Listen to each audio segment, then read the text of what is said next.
नमस्कार बंधुगण आसतु जानिबा गृह अक्वेरियम जदि आम माछ रखा तो तार शुभ फल कौन पड़ था गृह पर। तो एक्वेरियम सहित वास्तुर कि सामंजस्य अच्छी।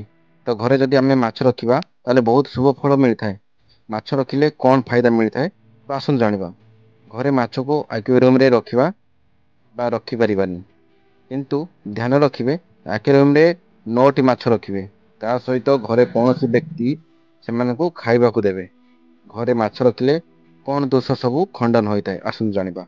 यदि घरे आम माछ रखिबा ताहले घर किंबा ऑफिस रे सकारात्मक शक्ति वृद्धि होता है। दुई रे माछ होचंती भगवान गणेशଙ୍କର प्रतीक अटंती। यहाँ को घरे रखिले यदि कार खराब नजर थाए तेबे ताहा नष्ट हो जाए। तीन रे यदि आमे माछ को सबुदिन दाना खाइबाकू दऊ तो आमर समस्त कार्य प्रगति होता है। चारि रे ऑफिस किंबा बाहर को आसिला परे घरे जदि आमे माछ को देखिबा ताले मन बहुत भल रहिबो आउ आराम मध्य मिलिबो। 5 रे घरे माछ रखिले शरीर भल रही थाए, ता सहित धन ध्यान मध्य बढ़ी थाए। 6 रे जदि आपण पाळिथिबा माछर मृत्यु हो जाइछि ताले शारीरिक पीड़ारू मुक्ति पाइबे। 7 रे माछ को देखिले मन बहुत प्रसन्न रुहे एवं कर्म करने को इच्छा शक्ति वृद्धि होता है। 8 रे जदि घरे वास्तु समस्या अच्छी, धनर अभाव हेउची ताले घरे माछ रखिबा द्वारा घरर वास्तु दोष दूर हो जाए। 9 रे घरे माछरे अक्वेरियम रखिबा द्वारा घर वातावरण बहुत भल होता है। घरे सुख शांति देखा मिलता है।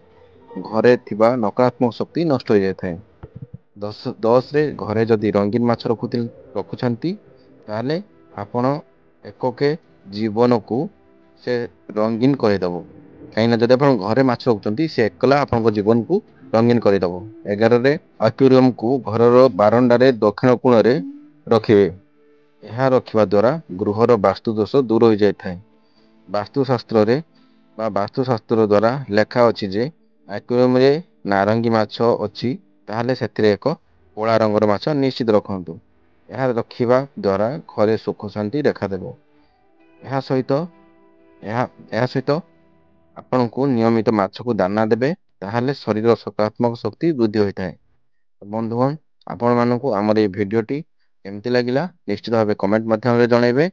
आपण को गोटे लाइक करेंगे। आपन जब वीडियो रे नुआ अछंती तो सब्सक्राइब निहाती करे नेबे। पुणी देखा नुआ एक वीडियो नहीं से पर्यंत होची जय जगन्नाथ।